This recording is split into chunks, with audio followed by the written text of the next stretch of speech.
நிராகரிப்பது வேறு, அந்த குழு அதை ஏற்றுக்கொள்ளவில்லை என்பது வேறு. ஆனால் என்னென்ன எதிர்ப்புகள் எழுப்ப பெற்றன, மாற்று கருத்துக்கள் சொல்ல பெற்றன, எது வேண்டாம் எது வேண்டும் என்று சொல்லப்பட்டன என்பவை அதிலே பதிவு செய்யப்பட வேண்டும். ஏனென்றால் அவையெல்லாம் வரலாற்று ஆவணங்கள். பின்னாளில் அதை எடுத்து ஆய்வு செய்ய விரும்புகிறவர்களுக்கு அவையெல்லாம் தெரிய வேண்டும். இப்படியெல்லாம் எதிர்ப்புகள் எழுந்தன என்பது பின்னாளில் வருகிற தலைமுறையினருக்கு தெரிய வேண்டும். ஆனால் அவற்றையெல்லாம் அந்த அறிக்கையிலே பதிவு செய்யாமலேயே தாக்கல் செய்து வருகிற 10ஆம் தேதி மார்ச் கூடவிருக்கிற இரண்டாவது அமர்விலே, பட்ஜெட் கூட்டத்தொடரின் இரண்டாவது அமர்விலே மீண்டும் அந்த மசோதாவை நிறைவேற்றப் போகிறார்கள். வக்ஃப் என்றால் இறை சொத்து என்று பொருள். ஒருவன் தன்னுடைய சொத்தை வக்ஃப் போர்டிலே எழுதி வைக்கிறான் என்றால் அந்த சொத்து அரசுக்குரியதல்ல, தனியாருக்குரியதல்ல, அது இறைவனுக்குரியது என்று பொருள். இது ப்ராப்பர்ட்டிஸ் ஆஃப் காட் என்று சொல்வார்கள். அதை வேறு யாரும் உரிமை கோர முடியாது. அது மதம் தொடர்பான பணிகளுக்கு பயன்படுத்தப்பட வேண்டும். யாரும் அதை ஆக்கிரமிப்பு செய்யக்கூடாது. அரசாங்கமும் அதை தனக்கானதாக எடுத்துக்கொள்ள முடியாது, பயன்படுத்த முடியாது, வேறு காரணங்களுக்கு பயன்படுத்த முடியாது. இஸ்லாம் தொடர்பான மத அடிப்படையிலான தேவைகளுக்கு அதை பயன்படுத்தலாம், வேறு காரணங்களுக்கு பயன்படுத்தக்கூடாது. இந்த சுதந்திரத்தில் தலையிடுகிறார்கள். முஸ்லிம் அல்லாத உறுப்பினர்களை கூடுதலாக நியமிக்க இந்த சட்ட மசோதா இடம் தருகிறது. தேசிய அளவிலான கவுன்சில், ஆல் இந்தியா அளவிலான கவுன்சில், வக்ஃப் ப்ராப்பர்ட்டிஸ் கவுன்சில், அதில் 10க்கும் மேற்பட்ட உறுப்பினர்களை அரசு நான் முஸ்லிம்ஸ், இஸ்லாமியர் அல்லாதவர்களை நியமிக்க இந்த சட்டம் இடம் தருகிறது. மாநில அளவிலான வக்ஃப் போர்டு அதில் குறைந்தது 2 பேரை இஸ்லாமிய அல்லாதவர்களை நியமிப்பதற்கான அதிகாரத்தை தருகிறது, உரிமையை தருகிறது.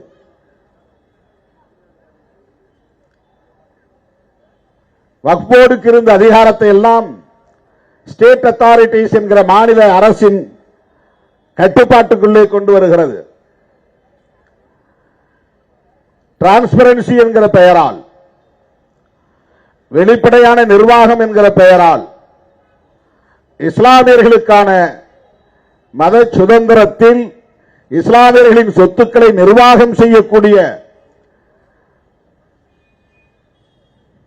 நிறுவனத்தின் சுதந்திரத்தில் தலையீடு செய்வது அரசமைப்பு சட்டம் உறுப்பு எண் 26 மீறுவதாகும். Violation of article 26. இது அரசமைப்பு சட்டத்திற்கு எதிரானது. அவர்கள் அரசமைப்பு சட்டத்தையே மதிக்கக்கூடியவர்களாக இருந்தால் தானே அதை பற்றி கவலைப்படுவார்கள். என்றைக்கு அவர்கள் அரசமைப்பு சட்டத்தை ஒரு பொருட்டாக மதித்திருக்கிறார்கள்? ஊர் மெப்பனைக்காக அரசமைப்பு சட்டத்தை வணங்குவது போல் நாடகம் ஆடுகிறார்கள். அரசமைப்பு சட்ட நாளை கொண்டாடுகிறார்கள். அந்த சட்டத்தை வகுத்தளித்த புரட்சியாளர் அம்பேத்கரின் பிறந்த நாளை, நினைவு நாளை கடைபிடிக்கிறார்கள். இவையெல்லாம் மக்களை ஏய்ப்பதற்கான ஒரு நாடகமே தவிர அவர் வகுத்தளித்த அரசமைப்பு சட்டத்தை அவர்கள் ஒருபோதும் மதித்ததில்லை. இப்படிப்பட்ட இந்த நடவடிக்கை என்பது இது இஸ்லாமியர்களுக்கு மட்டுமே எதிரானது என்று நாம் கருதிவிடக் கூடாது.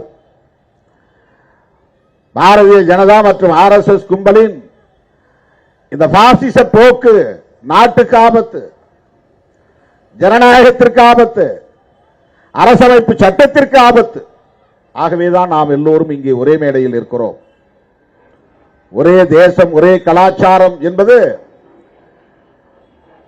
இந்த நாடு ஒற்றுமையாக ஒரே நாடாக இருக்க வேண்டும் என்கிற ஒரு மாயையை உருவாக்குகிற ஒரு பொய்யான முழக்கம் அது.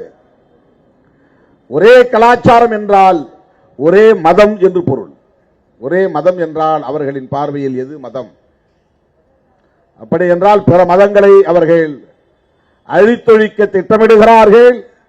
பிற மதங்களின் சுதந்திரத்தை அழித்தொழிக்க திட்டமிடுகிறார்கள். பிற மதங்களின் கலாச்சாரத்தை அழித்தொழிக்க திட்டமிடுகிறார்கள். மிகவும் ஆபத்தான ஒரு கொள்கை நிலைப்பாடு. அந்த அடிப்படையில் தான் ஒரே தேசம் ஒரே மொழி என்கிற நிலையை உருவாக்க முயற்சிக்கிறார்கள். ஏதோ மூன்றாவது மொழி இந்தி கற்றுக்கொண்டால் நல்லது என்கிற அடிப்படையிலே வாதம் செய்கிறார்கள். இந்தி கற்றுக்கொண்டவர்கள் அனைவருக்கும் வேலை வாய்ப்பு கிடைத்துவிடும் என்பதை போல ஒரு தோற்றத்தை உருவாக்குகிறார்கள். இந்தியை தாய்மொழியாக கொண்டவர்கள் வேலை வாய்ப்பு தேடி தமிழ்நாட்டுக்கு வந்து கொண்டிருக்கிறார்கள். இதுதான் யதார்த்தமான நிலை. அவர்களின் நோக்கம் எதிர்காலத்தில் ஒட்டுமொத்த இந்தியா இந்தியை மட்டுமே பேசுகிற ஒரு தேசமாக மாற வேண்டும். அதுதான் அவர்களின் நோக்கம். எதிர்காலத்தில் இந்தியாவில் இந்து மதம் மட்டுமே ஒரே மதத்தை கொண்ட ஒரு தேசமாக இருக்க வேண்டும். அதுதான் அவர்களின் நோக்கம். ஒரே கலாச்சாரத்தை கொண்ட தேசமாக இது இருக்க வேண்டும். அதுதான் அவர்களின் நோக்கம். மதம் சார்ந்த தேசமாக இந்த தேசத்தை அறிவிக்க வேண்டும். அதுதான் அவர்களின் இறுதி லட்சியம். அப்படிப்பட்ட அந்த நோக்கோடு அவர்கள் செயல்படுவது என்பது பாசிசத்தின் வெளிப்பாடு. ஆகவே இந்த பாசிச போக்கை நாம் ஒன்று கூடி ஒருங்கிணைந்து தேசிய அளவில் ஒருங்கிணைந்து எதிர்க்க வேண்டும், களமாட வேண்டும். காங்கிரஸ், திராவிட முன்னேற்ற கழகம் ஆகிய தோழமை கட்சிகள், இடதுசாரிகள், தமிழ்நாட்டில் உள்ள பிற தோழமை கட்சிகள் அனைவருமே இதில் நாம் தெளிவாக இருக்கிறோம், உறுதியாக இருக்கிறோம். விடுதலை சிறுத்தைகளும் இந்த களத்தில் உங்களோடு இருக்கிறோம் என்பதை சொல்லி வாய்ப்புக்கு நன்றி கூறி முடிக்கிறேன். நன்றி, வணக்கம்.